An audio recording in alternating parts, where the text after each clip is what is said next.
દાદા એક એવો શબ્દ કે જે કાને અથડાતા જાણે જીવનનું તમામ સુખ અને મનની તમામ શાંતિ મળી જાય છે. જીવનમાં સૌ પ્રથમ સારી વ્યક્તિ બનવાની કોઈ પ્રેરણા સ્ત્રોત હોય તો તે ફક્ત ને ફક્ત મારા દાદા હતા. પણ આજે હું માત્ર મારા દાદા છે એવું જ કહીશ, કારણ કે તે આજે પણ આંખો બંધ કરતા સામે નજર આવે છે. મારા બા દાદા મારું પૂરું બચપણ હતા, મારી પૂરી વાર્તાની લાઇબ્રેરી, મારા સમગ્ર જીવનના માર્ગદર્શનનો નિચોડ. બસ થોડી પણ તબિયત નરમ હોય, ફક્ત હળવેકથી માથે હાથ ફરે અને તમામ તકલીફો દૂર થઈ જાય તેવા મારા પહેલા ડૉક્ટર એ મારા બા દાદા હતા. દરેક સમસ્યાનું એક જ સમાધાન, એનું નામ મારા દાદા. ક્યારેય પણ એવું કહેવું નથી પડ્યું કે મારે આવું ખાવું છે. મનમાં કરેલા વિચારોને જાણે વાંચી લેતા હોય તેમ દાદા બહારથી ઘરે આવે ત્યારે અને મનમાં વિચારેલી વસ્તુઓ સાથે લાવે. આ હતા મારા બા દાદા.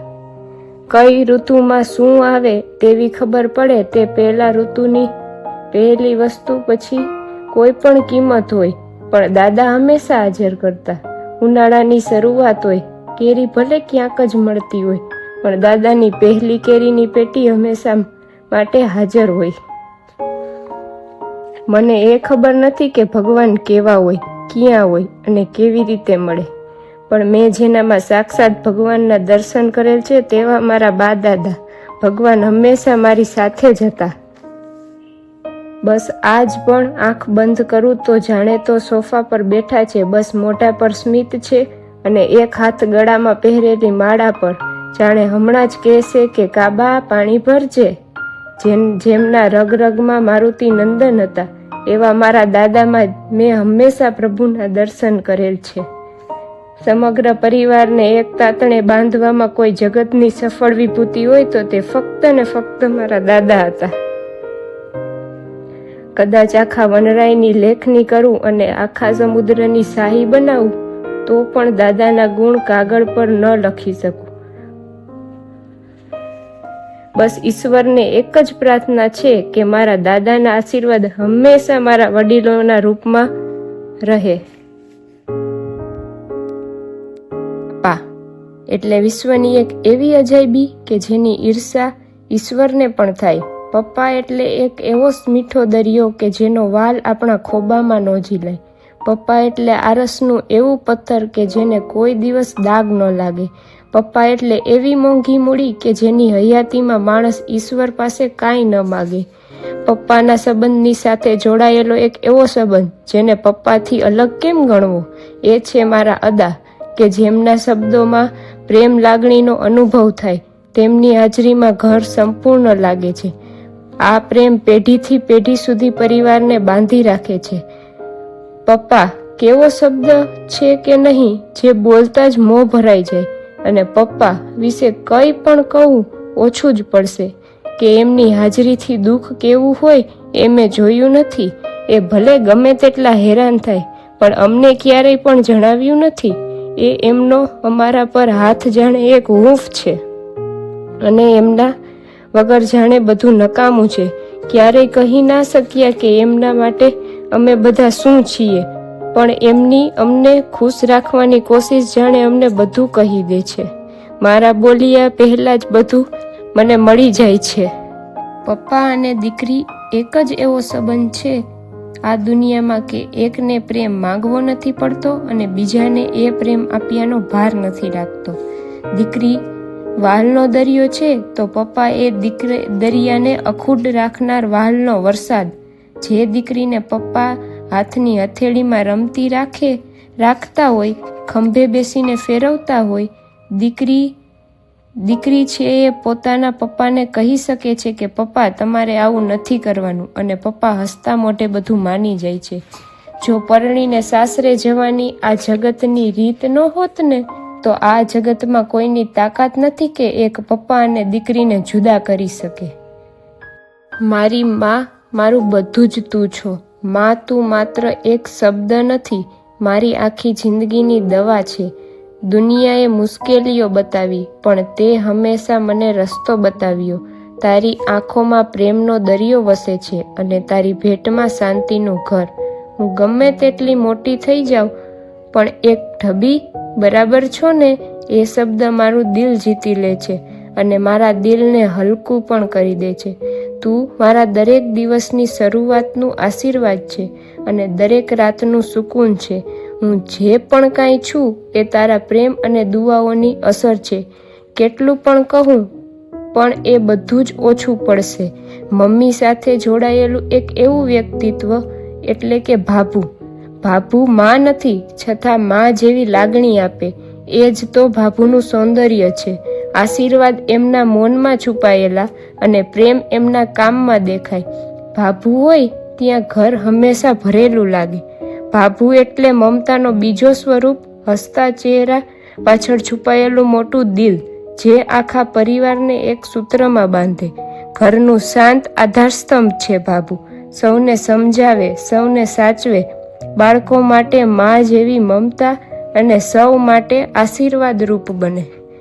શિયાળામાં હૂંફ આપતું ઊનનું સ્વેટર, ઉનાળામાં ઠંડક આપતું એસી, ચોમાસામાં પલળવાથી બચાવતો રેનકોટ, હોઠો પર આવીને હાલરડું બનેલું ગીત, ઉનાળામાં થાકને પસીનો ઉતારતો ખોળો, સમી સાંજે માળામાં પ્રવેશતા પંખીઓનો કલરવ, આ બધું જ એટલે મમ્મી.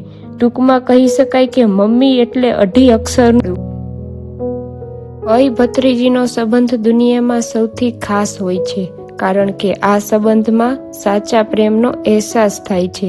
ફઈ એક એવું સુંદર ફૂલ છે, એ જિંદગીમાં હોવાથી ખુશીઓથી ભરાઈ જાય છે. ફઈ ભત્રીજીનો સંબંધ દિલથી દિલ સુધી જોડાયેલો હોય છે, કારણ કે ભત્રીજી એના ફઈના દિલનો ટુકડો હોય છે. वो है हमारी प्यारी फिया, मैं हूँ उनकी राजकुमारी, दुनिया में है वो सबसे न्यारी, सबसे प्यारी फिया हमारी. ભાઈ એટલે આપણા પપ્પા પછી સદાય આપણી પડખે ઊભો રહેતો એ અડીખમ અવતાર. ભાઈ એટલે એવો અદૃશ્ય પડછાયો કે જે અંધારામાં પણ આપણો સાથ નથી છોડતો. ટૂંકમાં કહું ને તો ભાઈ એટલે મારો એવો ભરોસાનો એકો કે જે મારા 4 એકા સાથે હોય ને પછી આખી દુનિયા જોકર નીકળે ને તોય કાંઈ ફેર ન પડે. ભાઈ એટલે દરેક ખુશીઓમાં હાજર અને દરેક દુઃખમાં પહેલા હોય. બધું જ લકી હોય છે એ બહેન કે જેના માથા પર એના ભાઈનો હાથ હોય છે અને દરેક મુશ્કેલીમાં એની સાથે હોય છે. લડવું, ઝઘડવું અને ફરી પ્યારથી મનાવવું, ત્યારે તો આ સંબંધમાં આટલો પ્રેમ હોય છે. એક ભાઈ જ હોય છે જે એમની બહેનના આંસુને જોઈ નથી શકતો અને એક બહેન જ હોય છે જે પોતાના ભાઈને હસતો જોવા કંઈ પણ કરી શકે છે. હું તો ખૂબ જ નસીબદાર છું. મારા પાસે એક નહીં પણ 4 ભાઈ છે મારી પાસે. મી ટુ માય ભાભી, આપકા સાથ મિલા એસા કી છુડાના મુશ્કિલ હૈ. બેસ્ટ ફ્રેન્ડ જેવી ભાભી મળવી એ પણ નસીબની વાત છે. મારા નસીબમાં તો બેસ્ટ ફ્રેન્ડ એક નહીં પણ 3 ભાભી છે. જીવનની સ્ક્રીનમાં જ્યારે લો બેટરી દેખાય ને ત્યારે મને કોઈ સંબંધનું ચાર્જર ન મળે ત્યારે જે પાવર બેંક બનીને બચાવી લે એને ભાભી કહેવાય. ભાભી લોહીનો સંબંધ નથી, ભાભી દિલનો સંબંધ છે. કોઈને ન કહી શકાય એવી વાત જેને કહી શકાય એ ભાભી. જેની સાથે હસી શકાય એ નહીં પણ જેની સામે રડી શકાય એ ભાભી છે. કુંડળી મેળવ્યા વગર આ જીવન ચાલે એવો એક અદ્ભુત સંબંધ એટલે ભાભી. મોટી બહેનનું લાઈફમાં હોવું ખબર કોના સમાન છે? લાઈફ ઇન્સ્યોરન્સ સમાન છે કે કંઈ પણ થઈ જાય પણ છેલ્લે તો તે સાથ હોય જ છે. લાઈફના બધા દરવાજા બંધ પણ થઈ જાય ને તો પણ એનો દરવાજો આપણા માટે હંમેશા ખુલ્લો રહે છે. મને મારી બહેન જોઈ છે. જ્યારે દિવસ ખરાબ જાય ત્યારે મને મારી બહેન જોઈ છે. જ્યારે કોઈ પણ વાત દિલ પર ભારી થઈ જાય ત્યારે મને મારી બહેન જોઈ છે. જ્યારે બધાના વચ્ચે એકલું લાગવા લાગે ત્યારે મારી બહેન જોઈ છે. જ્યારે મારે બધું જ સારું હોય ત્યારે પણ મને મારી બહેન જોઈ છે. કેટલું ખૂબસૂરત હોય છે એ પલ કે જેમાં અમે બધી બહેન સાથે હોય છે. તમે બધા વિચારશો કે પરિવારના દરેક સંબંધ વિશે બોલાઈ ગયું તો હવે બાકી કોણ છે? तो अब है उसकी बारी जो है मेरे सबसे ज्यादा दिल के करीब. उसके बिना मुझे मजा नहीं आता और उसको मेरे बिना मजा नहीं आता. वो है मेरी प्यारी सी बच्चा पार्टी.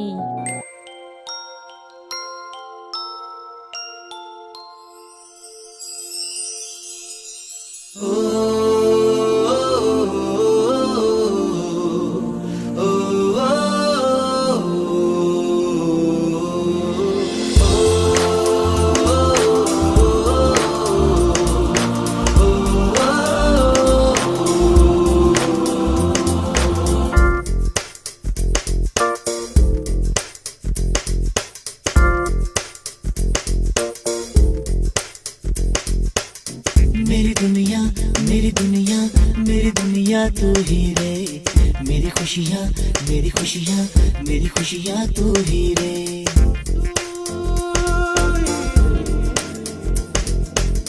मेरी दुनिया मेरी दुनिया मेरी दुनिया तू ही रे, मेरी खुशियाँ मेरी खुशियाँ मेरी खुशियाँ तू ही रे।